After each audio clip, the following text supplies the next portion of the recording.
નમસ્કાર વિદ્યાર્થી મિત્રો, આજે આપણે ધોરણ 12 માં નવા ચેપ્ટરની શરૂઆત કરી છે. ચેપ્ટર નંબર 6, જેનું નામ છે આનુવંશિકતાનો આણ્વિક આધાર. ઇંગ્લિશમાં તેને કહીશું મોલિક્યુલર બેસિસ ઓફ ઇનહેરિટન્સ. આગળના લેક્ચરમાં આપણે ચેપ્ટર નંબર 5 પૂર્ણ કરેલું હતું. મને એવી આશા છે કે તમને એ ચેપ્ટર બરાબર ફાવી ગયું હશે અને તેને અનુલક્ષીને આ ચેપ્ટર નંબર 6 છે.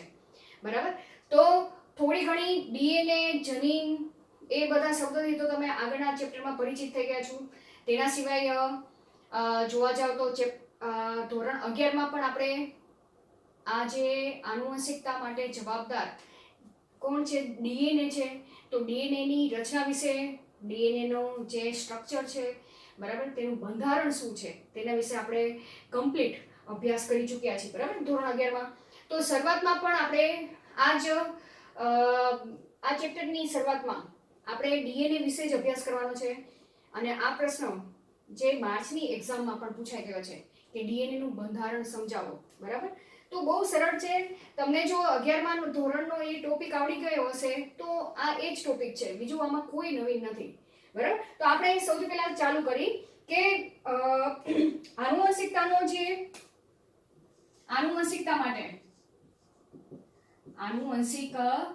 માટે અથવા તો આનુવંશિકતાના લક્ષણો માટે જનીન જવાબદાર છે. બરાબર, એ તો આપણે ચેપ્ટર નંબર 5 માં ચર્ચા કરી ગયા હતા કે કોઈ પણ લક્ષણો જે આનુવંશિક રીતે ઉતરી આવે છે એના માટે જનીન જવાબદાર છે. અને મેન્ડલ, બરાબર, કે જે મેન્ડલે તેને કારકો તરીકે ઓળખેલા હતા. બરાબર, કારકો તરીકે ઓળખ્યા હતા. કારણ કે આની હિસ્ટ્રી, મેન્ડલની પણ હિસ્ટ્રી આપણને ખબર છે કે મેન્ડલે જે વટાણાના છોડમાં પ્રયોગો કરેલા હતા એમાં જે કંઈ આનુવંશિક જે પરિણામો આવેલા હતા, બરાબર, અને તેના માટે જે જવાબદાર છે તેને કારકો નામ આપેલું હતું. પરંતુ તે સમયમાં આ જે કારકો છે, બરાબર, કારકો એ શું છે, બરાબર, તેનો જવાબ મેળવી શક્યા ન હતા. ત્યારબાદ ઘણા વર્ષો બાદ સાબિત કરવામાં આવ્યું કે આનુવંશિકતા માટે જવાબદાર કોણ છે? ડીએનએ છે. યાદ રાખજો, હજી આપણે તેના બધા પ્રયોગો વિશે તો ચર્ચા કરવાની છે કે કઈ રીતે ડીએનએ સાબિત થયું છે, પણ આ તો આપણે જનરલ આપણે ચર્ચા કરી છે. બરાબર, કે ડીએનએ છે, ડીએનએ નું ફૂલ ફોર્મ તમને ખબર છે શું થશે?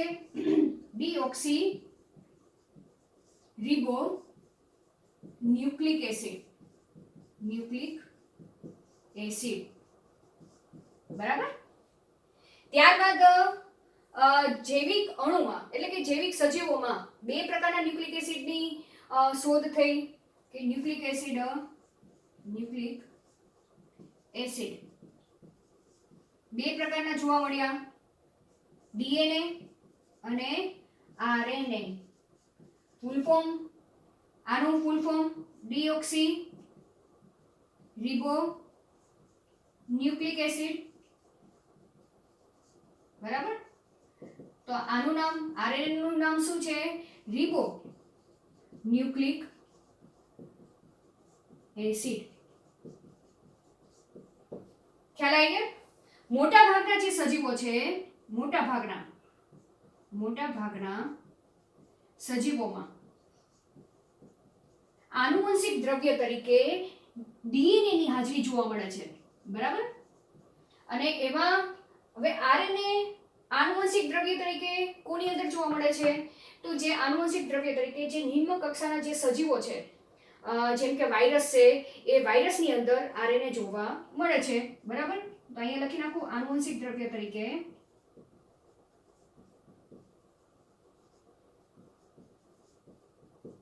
વાયરસ માં જોવા મળે છે. જે આપણે 11મા ધોરણમાં વાયરસ શું છે એ પણ આપણે ભણી ગયા છીએ. હાલના તબક્કે બી જે COVID-19 છે એ પણ એક પ્રકારનો વાયરસ છે. બરાબર, ચલો એના વિશે આગળ આપણે ચર્ચા નથી કરવી. તો અહીંયા આપણે શું જોઈ ગયા કે ન્યુક્લિક એસિડ એ બે પ્રકારના જોવા મળે છે. તો અહીંયા જૈવિક અણુમાં સજીવોની અંદર આનુવંશિક દ્રવ્ય તરીકે કાં તો ડીએનએ આવેલું હોય છે અને જે નિમ્ન કક્ષાના સજીવ હોય તેમાં આરએનએ આવેલું જોવા મળે છે. હવે થોડીક આપણે તેની હિસ્ટ્રી વિશે ચર્ચા કરી નાખી કે કયા કયા વૈજ્ઞાનિકોએ આના ઉપર પોતાના પ્રયોગો કરેલા હતા અને તેના ઉપરથી જેમ કે અહીંયા વોટસન ક્રિક નામના વૈજ્ઞાનિક છે જેને ડીએનએનું બેવડું કુંતલામય મોડલ તૈયાર કરેલું હતું અને તેના માટે તેને નોબેલ પારિતોષિક થી એનાયત કરવામાં આવેલા હતા. તો તેની પહેલા કયા કયા વૈજ્ઞાનિકોએ આનુવંશિક દ્રવ્યો ઉપર કાર્ય કરેલું હતું તે થોડીક આપણે નજર ફેરવી લઈ. જો આ ખાસ તમને એમસીક્યુમાં વૈજ્ઞાનિકોના નામ પણ તમને પૂછી શકે, તેના કાર્યો પણ તમને પૂછી શકે, બરાબર. તો ફોકસ તમારે કઈ રીતે કરવાનું છે કે આને થિયરી કરતા તમારે એમસીક્યુ રીતે આ ટોપિક તૈયાર કરવાનો છે કે મેં તમને અલગથી તૈયાર કરીને આપેલો છે. ચલો સૌથી પહેલા 1869માં બરાબર ઇન 1869માં ફ્રેડરિક મિસર નામના વૈજ્ઞાનિકે, કયો વૈજ્ઞાનિક છે? ફ્રેડરિક મિસરે. તેને શું જોયું કે કોષ કેન્દ્રમાં કોઈ એસિડિક પદાર્થ જોવા મળ્યો, બરાબર. અને તે એસિડિક પદાર્થને ન્યુક્લેઇન નામ આપવામાં આવ્યું. શું નામ આપવામાં આવ્યું? ન્યુક્લેઇન નામ આપવામાં આવ્યું. અને તે એસિડિક પદાર્થને ત્યારબાદ ડીએનએ તરીકે તેને ઓળખ કરી, બરાબર. પરંતુ તે સમયે આ જે ડીએનએ છે એ ડીએનએ ને અલગીકરણની પ્રક્રિયા દ્વારા તેને દૂર કરવું ખૂબ જ મુશ્કેલ હતું. કારણ કે તમને ખ્યાલ છે કે કોષ હોય, કોષની અંદર કોષ કેન્દ્ર આવેલું હોય અને તેની અંદર આનુવંશિક દ્રવ્ય આવેલું હોય છે. અને તે આનુવંશિક દ્રવ્ય તરીકે ડીએનએ એ એકલું હોતું નથી, તેની સાથે ઘણા બધા પ્રોટીનો પણ સંકળાયેલા હોય છે, બરાબર. અને તેને કોષમાંથી દૂર કરવું એ સમયે એટલી બધી ટેકનોલોજી વિકાસ પામેલી ન હતી કે એ બધી પ્રક્રિયા સરળતાથી થઈ શકે. તેને સિવાય જોવા જઈએ તો ડીએનએ એક લાંબો પોલિમર છે, બરાબર. કે એટલો મોટો પોલિમર ને પણ દૂર કરવો અશક્ય હતો તે સમયમાં. ત્યારબાદ બીજા વૈજ્ઞાનિક થઈ ગયા. બીજા વૈજ્ઞાનિકનું નામ છે મોરિસ વિલ્કિન્સ નામનો વૈજ્ઞાનિક. શું નામ છે? મોરિસ વિલ્કિન્સ. અને રોઝલિન ફ્રેન્કલિન નામના બે વૈજ્ઞાનિક થઈ ગયા. તેમને એક્સરે દ્વારા આનુવંશિક દ્રવ્યની માહિતી આપી, એટલે કે ન્યુક્લિયની માહિતી આપી. અને તે માહિતીને આધારે, એટલે કઈ માહિતીના આધારે? આ જે બંને વૈજ્ઞાનિકે જે એક્સરે દ્વારા જે ન્યુક્લિયનની માહિતી આપેલી હતી કે જેમાં બે શૃંખલાઓ હોય છે તે એકબીજા સાથે સંકળાયેલી જોવા મળે છે, બરાબર. એવી માહિતી આપી હતી. તેને આધારે 1953માં જેમ્સ વોટસન અને ફ્રાન્સિસ ક્રિક નામના વૈજ્ઞાનિકે, બરાબર. તો જનરલી આપણે આખું ફૂલ ફોર્મ નથી યાદ રાખતા, આપણે શું યાદ રાખીએ છીએ? વોટસન અને ક્રિક નામના વૈજ્ઞાનિકે, બરાબર. સાલ જોવા જોઈએ તો 1953માં બેવડી કુંતલમય રચના ધરાવતું ડીએનએ નું મોડેલ રજૂ કર્યું, બરાબર. કેવી શૃંખલા? બેવડી કુંતલમય રચના ધરાવતું ડીએનએ નું મોડેલ રજૂ કર્યું, બરાબર. અને તેના માટે તેને નોબેલ પારિતોષિકથી સન્માનિત કરવામાં આવ્યા. અને આજની તારીખ સુધી આપણે તે મોડેલનો જ અભ્યાસ કરીએ છીએ અને જે આગળ પણ આપણે આ ચેપ્ટરમાં કરવાના છીએ કે કઈ રીતે ડીએનએની બેવડી કુંતલમય રચના કઈ રીતે તૈયાર થાય છે, બરાબર.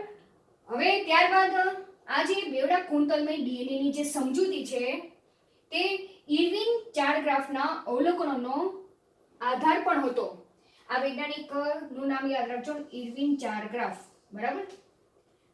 કે ઇર્વિન ચાર્ગ્રાફે જે ડીએનએમાં રહેલા જે નાઇટ્રોજન બેઝ છે એ નાઇટ્રોજન બેઝ વિશેની માહિતી આપી હતી.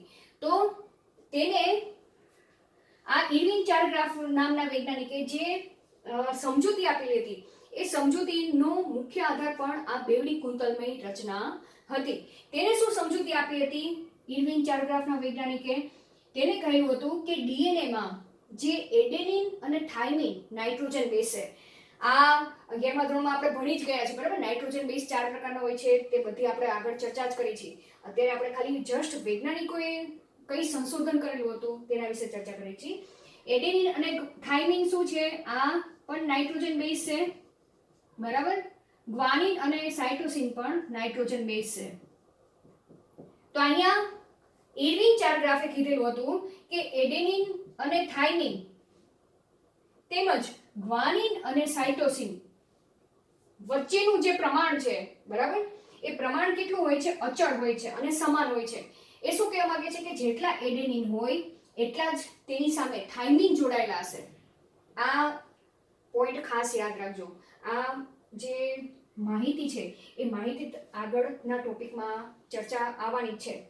ઇર્વિન ચારગ્રાફે શું કીધેલું હતું કે ડીએનએમાં જેટલા એડેનિન હશે એટલા જ તેની સાથે થાઇમિન જોડાયેલા હશે, અથવા તો જેટલા થાઇમિન હશે એટલા તેની સામે એડેનિન નાઇટ્રોજન બેઝ જોડાયેલા હશે, અને જેટલા ગ્વાનિન હશે તેટલા જ તેની સામે સાઇટોસિન જોડાયેલા હશે, અથવા તો સાઇટોસિનની સામે ગ્વાનિન જોડાયેલા હશે, વાઇસ વર્સા. તો બંનેનું જે પ્રમાણ છે, એડેનિન અને થાઇમિનનું પ્રમાણ અને ગ્વાનિન અને સાઇટોસિનનું પ્રમાણ અચળ અને સમાન હોય છે. તો આટલા વૈજ્ઞાનિકોના નામ તમારે ખાસ યાદ રાખવાના છે. ચલો હવે ફરીથી આપણે આમાં ડાયવર્ટ થઈ જઈએ, બરાબર. અહીંયા આપણે ચર્ચા કરી ગયા કે ન્યુક્લિક એસિડ તરીકે ડીએનએ પણ આવેલું હોય છે. વાયરસ જેવા સૂક્ષ્મજીવોમાં આરએનએ પણ આવેલું જોવા મળે છે આનુવંશિક દ્રવ્ય તરીકે. હવે આના સિવાય પણ તમને ખબર છે કે ખાસ કરીને જે બહુકોષી સજીવો છે મોટા ભાગના, બરાબર, અહીંયા લખી દઉં બહુકોષી સજીવો, તેમજ સૂક્ષ્મજીવો તરીકે જોવા જઈએ તો બેક્ટેરિયા છે, ફૂગ છે, તેના સિવાય અમીબા તમે જોઈ લો, પેરામીસમ જોઈ લો, એ બધામાં આનુવંશિક દ્રવ્ય તરીકે ડીએનએ જોવા મળશે. પણ ફેર કેટલો છે એકકોષી અને બહુકોષીમાં કે એકકોષી સજીવોમાં જે આનુવંશિક દ્રવ્ય તરીકે ડીએનએ છે એ ડીએનએ ની ફરતે કોષ કેન્દ્ર પટલ હોતું નથી, જ્યારે બહુકોષી કોષમાં જે આનુવંશિક દ્રવ્ય તરીકે જે ડીએનએ આવેલું હોય છે તેની ફરતે કોષ કેન્દ્ર પટલની રચના આવેલી જોવા મળે છે, બરાબર. તો હવે આપણે આ જે ચેપ્ટરમાં ડીએનએ વિશે આપણે આગળ ચર્ચા કરશું કે ડીએનએ નું આણ્વિક મોડેલ કેવું હોય છે, ડીએનએ ની રચના કેવી હોય છે. તેની પહેલા આરએનએ 3 પ્રકારના જોવા મળે છે. આ બધી આપણે ચર્ચા આગળ કરશું, બરાબર. આરએનએ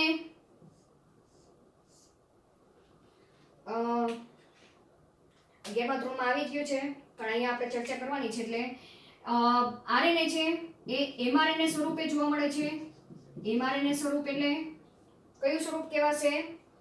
એમ એટલે મેસેન્જર આરએનએ, અથવા તો તેને ગુજરાતીમાં આપણે શું કહીએ છીએ? સંદેશાવાહક આરએનએ. સંદેશાવાહક આરએનએ. ખ્યાલ આવી ગયો? પછી બીજા પ્રકારનું આરએનએ જોવા જઈએ તો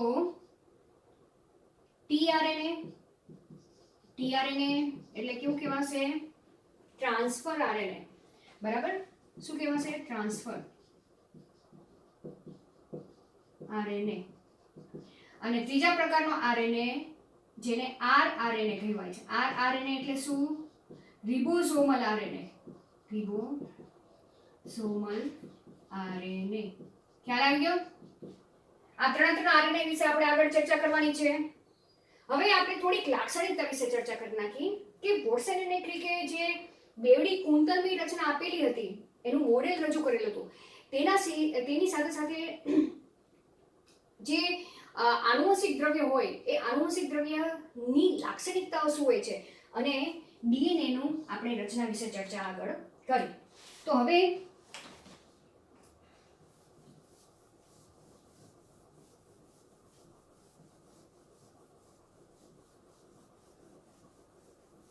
ડીએનએ ની રચના આપણે ચાલુ કરી તેની પહેલા જે આનુવંશિક દ્રવ્ય હોય, આનુવંશિક દ્રવ્ય ની લાક્ષણિકતાઓ કેવી હોવી જોઈએ? લાક્ષણિકતાઓ જનરલી આપણે વાત કરી છે, બરાબર, સામાન્ય વાત કરી છે કે લાક્ષણિકતાઓ કેવી હોવી જોઈએ. તો જે આનુવંશિક દ્રવ્ય હોય, બરાબર, એ આનુવંશિક દ્રવ્ય સ્વયંજનનની પ્રક્રિયા કરી શકતો હોવો જોઈએ. સ્વયંજનનની ક્રિયા કરી શકે તેવો હોવો જોઈએ. ખ્યાલ આવી ગયો કે આનુવંશિક દ્રવ્ય નામ આપેલું છે. આનુવંશિક એટલે શું કે પેઢી દર પેઢી ઉતરી આવે છે. ખ્યાલ આવી ગયો. તો હવે આનુવંશિક દ્રવ્ય કે જે રસાયણ છે જે પિતૃમાંથી સંતતિમાં ઉતરી આવે છે, પછી સંતતિ હોય એની સંતતિ ઉત્પન્ન થાય તો તેમાં પણ ઉતરી આવે છે, તો એની એવી કઈ લાક્ષણિકતા હોવી જોઈએ? તો એક તો સ્વયંજનનની ક્રિયા કરી શકે તેવો હોવો જોઈએ, બરાબર. તેની સાથે સાથે જોવા જઈએ તો મ્યુટેશન એટલે શું? વિકૃતિ કરી વિકૃતિ જોવા મળે તેવો હોવો જોઈએ. તો હવે અહીંયા જો તમે એક શબ્દ વાપર્યો છે કે વિકૃતિ જોવા મળે તેવું પણ હોવો જોઈએ, બરાબર. પણ વિકૃતિ એટલી બધી નહીં કે આખું સજીવ જ ચેન્જ થઈ જાય.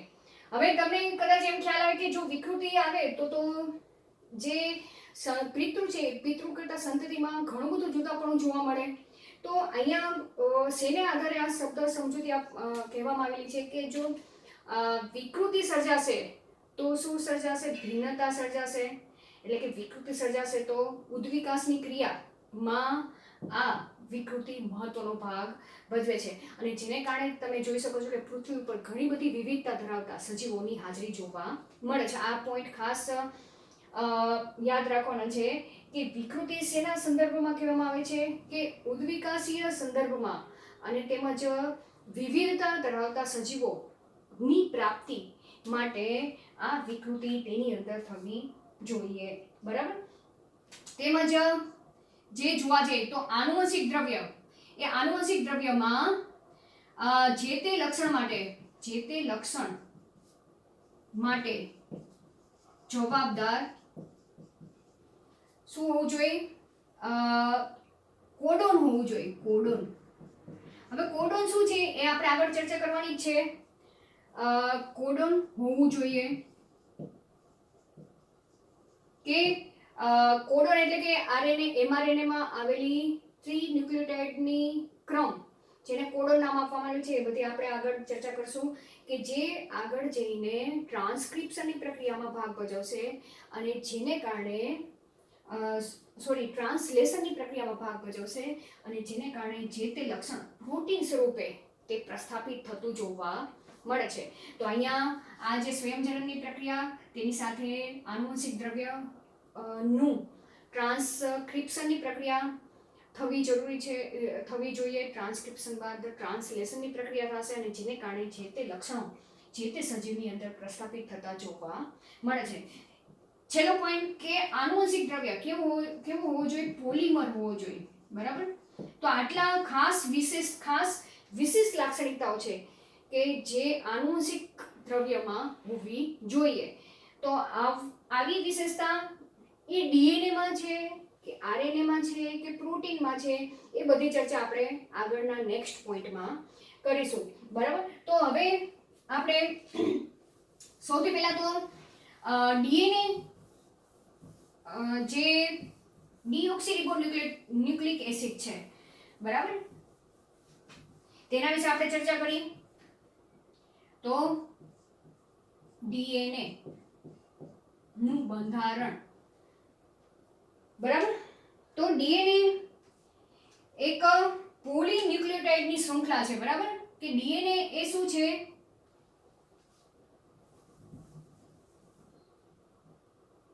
પોલીન્યુક્લિયોટાઇડ.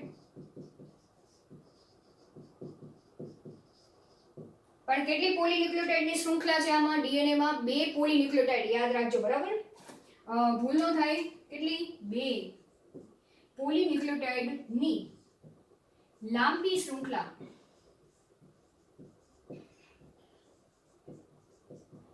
જે એકબીજા સાથે કુંતલાકાર રીતે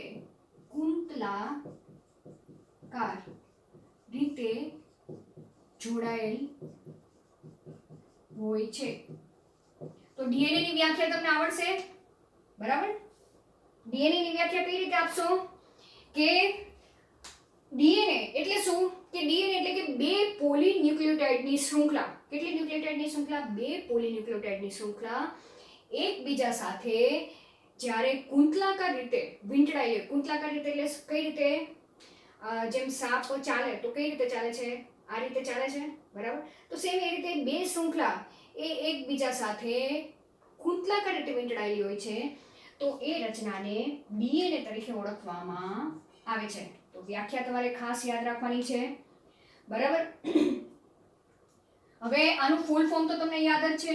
શું છે ફૂલ ફોર્મ? ડીઓક્સી રીબો ન્યુક્લિયોટાઇડ, બરાબર? એટલે આમ જોવા જઈએ તો ડીએનએ શું છે? ન્યુક્લિયોટાઇડનો પોલિમર. આપણે બીજી વ્યાખ્યા કઈ રીતે આપશું? ડીએનએ એ ન્યુક્લિયોટાઇડનો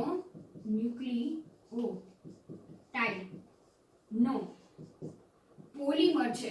પોલિમર છે. આ રીતે આપણે કહી શકીએ, પોલિમર શબ્દ વાપરી શકીએ, બરાબર? શેનો પોલિમર છે? ન્યુક્લિયોટાઇડનો પોલિમર છે. અહીંયા આ જે પોલીન્યુક્લિયોટાઇડ છે ને એને મેં અલગ કરી નાખ્યું, બરાબર? તો હવે આપણે દરેક ન્યુક્લિયોટાઇડ, તો આ કઈ રીતે થશે ડીએનએ રચના? કે એક ન્યુક્લિયોટાઇડ હવે ન્યુક્લિયોટાઇડ શું છે આપણે આગળ ચર્ચા કરી છે. બીજો ન્યુક્લિયોટાઇડ, બરાબર? ત્રીજો ન્યુક્લિયોટાઇડ, ચોથો ન્યુક્લિયોટાઇડ. આ રીતે અસંખ્ય ન્યુક્લિયોટાઇડ એ એકબીજા સાથે સંકળાય ત્યારે ડીએનએ ની એક શૃંખલા તૈયાર થશે. અહીંયા બે શબ્દ વાપરેલો છે ને, તો આપણે પહેલા આગળના ટોપિકમાં એક શૃંખલા તૈયાર કરશું. એ એક શૃંખલાને એન્ટીપેરેલલ એટલે શું? કે ઓપોઝિટ રીતે, કે વિરુદ્ધ દિશામાં બીજી શૃંખલા કઈ રીતે ગોઠવાય છે તે આપણે ચર્ચા કરીશું. હવે આપણે ન્યુક્લિયોટાઇડની રચના વિશે ચર્ચા કરી કે આ જે ન્યુક્લિયોટાઇડ છે એ ન્યુક્લિયોટાઇડ શેનો બનેલો છે? તો ન્યુક્લિયોટાઇડ એ 3 જૈવિક અણુનો બનેલો છે, બરાબર? જેમાં પેન્ટોઝ શર્કરા તરીકે, એટલે કે આને આપણે પેન્ટોઝ શર્કરા, આને આપણે કઈ રીતે કહીશું? મોનોસેકેરાઇડ પણ આપણે કહીશું, બરાબર? પેન્ટોઝ શર્કરા એ કેવી શર્કરા છે? મોનોસેકેરાઇડ. યાદ રાખજો, બરાબર? 11મા ધોરણમાં આપણે ચર્ચા કરી જ ગયા છીએ કે શર્કરા 3 પ્રકારની હોય: મોનોસેકેરાઇડ, ડાયસેકેરાઇડ અને પોલીસેકેરાઇડ.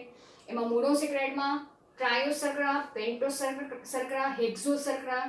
તો એમાંની જે પેન્ટોઝ શર્કરા છે એ પેન્ટોઝ શર્કરા પણ પાછી આલ્ડો પ્રકારની પેન્ટોઝ શર્કરા, કીટો પ્રકારની પેન્ટોઝ શર્કરા હોય છે, બરાબર? તો એ જે પેન્ટોઝ શર્કરા છે એ પેન્ટોઝ શર્કરા એ ડીએનએ ના તેમજ આરએનએ ના બંધારણમાં જોવા મળે છે. હવે પેન્ટોઝ શર્કરા તરીકે બે પ્રકારની શર્કરા છે, બરાબર? હું અહીંયા ડીએનએ ન્યુક્લિયોટાઇડનો પોલિમર છે, તો એવી જ રીતના આરએનએ, ડીએનએ અને આરએનએ હું બંને લખું છું, બરાબર? ખાલી ફેર કેટલો છે કે ડીએનએ માં બે પોલીન્યુક્લિયોટાઇડની શૃંખલા છે, જ્યારે આરએનએ માં માત્ર એક. પછી આખી વ્યાખ્યા આમને લખી નાખો, બરાબર? ખ્યાલ આવી ગયો? ડીએનએ માં બે, પછી આખી વ્યાખ્યા આમને, અને આરએનએ માં એક પોલીન્યુક્લિયોટાઇડની શૃંખલા આવેલી છે. ખ્યાલ આવી ગયો? હવે પેન્ટોઝ શર્કરા એ બે પ્રકારની છે. જો પેન્ટોઝ શર્કરા તરીકે રિબોઝ શર્કરા હોય, બરાબર? અને પેન્ટોઝ શર્કરા તરીકે ડીઓક્સીરિબોઝ શર્કરા.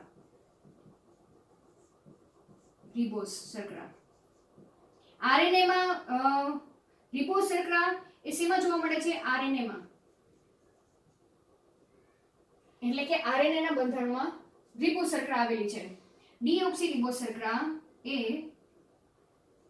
ડીએનએ માં જોવા મળે છે, બરાબર?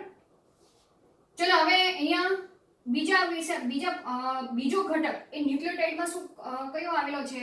તો બીજો ઘટક આપણે ચર્ચા કરવા જઈએ તો નાઇટ્રોજન બેઝ. શું આવેલું છે? Nitrogen base. આવેલું છે. નાઇટ્રોજન બેઝ પણ પાછા બે પ્રકારના જોવા મળે છે, બરાબર, પ્યુરિન અને પિરિમિડિન. હવે આપણે આને પ્યુરિન અને પિરિમિડિનને આપણે તફાવત તરીકે જ યાદ રાખી, બરાબર, કે પ્યુરિન અને પિરિમિડિન ને ખાસ જો આ સેજ તમને અલગથી દર્શાવું એટલે બધું આપણે સમય જાય અહીંયા છે, બરાબર. નાઇટ્રોજન બેઝ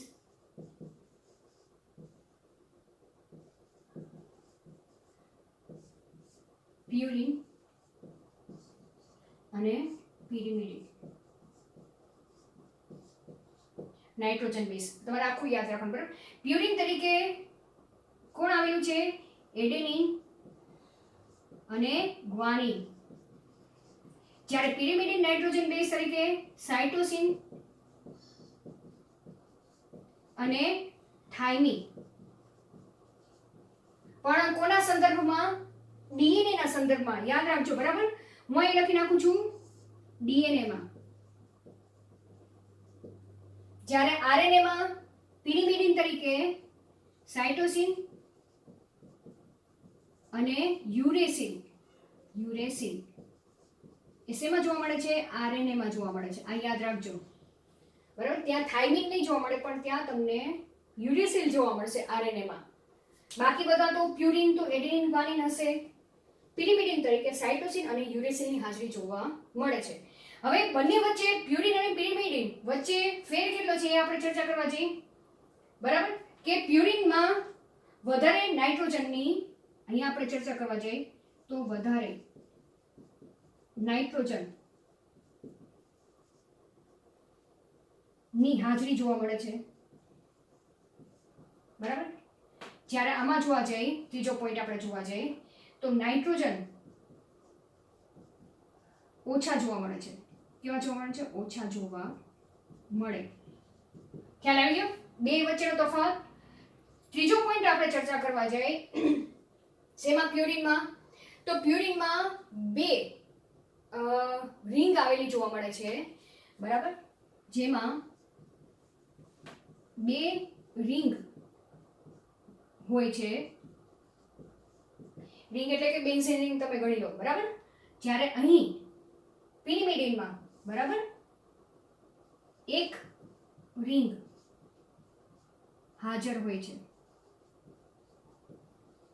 તો આ રીતે તમે યાદ રાખી શકો નાઇટ્રોજન બેઝ, કે નાઇટ્રોજન બેઝ જે પિરિમિડિન છે એ પિરિમિડિન તરીકે સાઇટોસિન, થાઇમિન અને યુરેસિલ છે, બરાબર. અને તેની અંદર એક જ રિંગની હાજરી જોવા મળે છે. જેમાં આમાં આપણે ચર્ચા કરી કે બે રિંગ હોય છે, બરાબર. તો અહીંયા 9 અણુ ધરાવતી, અહીંયા યાદ રાખજો એક પોઈન્ટ વધારાનો, 9 અણુ ધરાવતી જેમાં બે રિંગ હોય છે, બરાબર. અને અહીંયા યાદ રાખજો કે 6 અણુ ધરાવતી એક રિંગ હાજર હોય છે, 6 અણુ ધરાવતી. તો હવે કયા કાર્બન ઉપર જે નાઇટ્રોજન આવેલું છે 9 અણુ ધરાવતી, બરાબર. નાઇટ્રોજન આવેલું છે એ તમારે યાદ રાખવાની જરૂર નથી, બરાબર. હવે વાત આવી કે આ જે નાઇટ્રોજન બેઝ છે એ પેન્ટો શર્કરા સાથે જોડાયેલી હોય છે. ક્યારે? ન્યુક્લિયોટાઇડની રચનામાં નાઇટ્રોજન બેઝ પેન્ટો શર્કરા સાથે તે ગ્લાયકોસિડિક બંધથી જોડાશે, બરાબર. તો અહીંયા ખાસ તમારે યાદ રાખવાનું કે જે પોલીન્યુક્લિયોટાઇડની રચનામાં તમને 3 પ્રકારના બંધની હાજરી જોવા મળશે, બરાબર. શું યાદ રાખવાનું છે કે પોલીન્યુક્લિયોટાઇડની શૃંખલામાં 3 પ્રકારના બંધ તમને જોવા મળશે. કયા કયા? ફોસ્ફોડાયએસ્ટર બંધ, ફોસ્ફોડાયએસ્ટર બંધ જોવા મળશે. પછી ગ્લાયકોસિડિક બંધ જોવા મળશે. અને હાઇડ્રોજન બંધ. આ 3 બંધ તમારે યાદ રાખવાના છે કે ડીએનએ તેમજ આરએનએ માં તમને આ 3 પ્રકારના બંધ જોવા મળશે. કયા કયા? ફોસ્ફોડાયએસ્ટર બંધ, ગ્લાયકોસિડિક બંધ અને હાઇડ્રોજન બંધ જોવા મળશે. અને ક્યાં જોવા મળે છે એ પણ આપણે આગળ ચર્ચા કરવાના છીએ.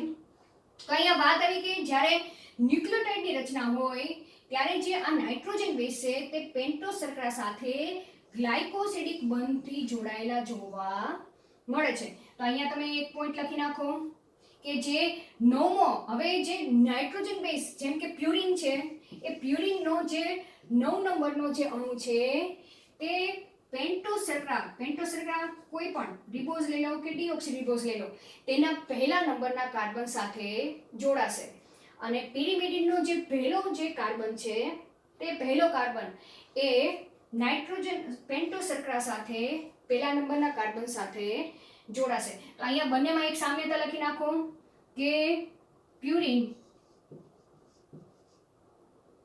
પેન્ટોસ શર્કરા સાથે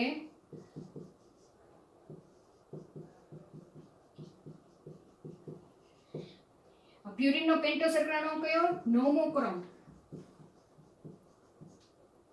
ગ્લાયકોસિડિક બંધથી જોડાય છે. શેનાથી? ગ્લાયકોસિડિક બંધથી જોડાય. બરાબર, ખ્યાલ આવી ગયો? અને સેમ આમાં તમે યાદ રાખી લો કે પિરિમિડિન પણ ગ્લાયકોસિડિક બંધથી જોડાય છે. બરાબર, તો હવે આ તો 2 તબક્કા વિશે વાત આપણે કરી ગયા. આગળ આપણે એનું આખું સ્ટ્રક્ચર જ બનાવશું. હવે ત્રીજો ન્યુક્લિયોટાઇડમાં આ પેલો લખો પેન્ટોસ શર્કરા આવેલું છે, બીજો નાઇટ્રોજન બેઝ આવેલું છે, અને ત્રીજો ફોસ્ફરસ જૂથ આવેલું છે. ફોસ્ફરસ તેની સાથે જોડાયેલો જોવા મળે છે. બરાબર, ફોસ્ફરસ અણુ લખી નાખો, અણુ જોડાયેલો જોવા મળે છે. જ્યારે આ ત્રણે ત્રણ એકબીજા સાથે જોડાય ત્યારે ન્યુક્લિયોટાઇડનો એક અણુ તૈયાર થાય છે. અને આવા અસંખ્ય ન્યુક્લિયોટાઇડ એકબીજા સાથે ફોસ્ફોડાયસ્ટર બંધથી જોડાશે. બરાબર, ત્યારે પોલીન્યુક્લિયોટાઇડની એક શૃંખલા તૈયાર થશે. જેમ કે આરએનએમાં એક જ શૃંખલા જોવા મળે છે, પણ ડીએનએમાં તેને અનુસરીને બીજી એન્ટી પેરેલલ પોલીન્યુક્લિયોટાઇડની શૃંખલા જોડાય છે. તો હવે આપણે નેક્સ્ટ લેક્ચરમાં આ ત્રણ ભાગો પેન્ટોસ શર્કરા, નાઇટ્રોજન બેઝ અને ફોસ્ફરસ અણુ કઈ રીતે જોડાય છે એવો એક ન્યુક્લિયોટાઇડનો અણુ તૈયાર કરશું. પછી આખી લાંબી ડીએનએની એક શૃંખલા તૈયાર કરશું ન્યુક્લિક એસિડની. બરાબર, તેને અનુસરીને બીજી એન્ટી પેરેલલ શૃંખલા પણ આપણે નેક્સ્ટ લેક્ચરમાં તૈયાર કરીશું. Thank you.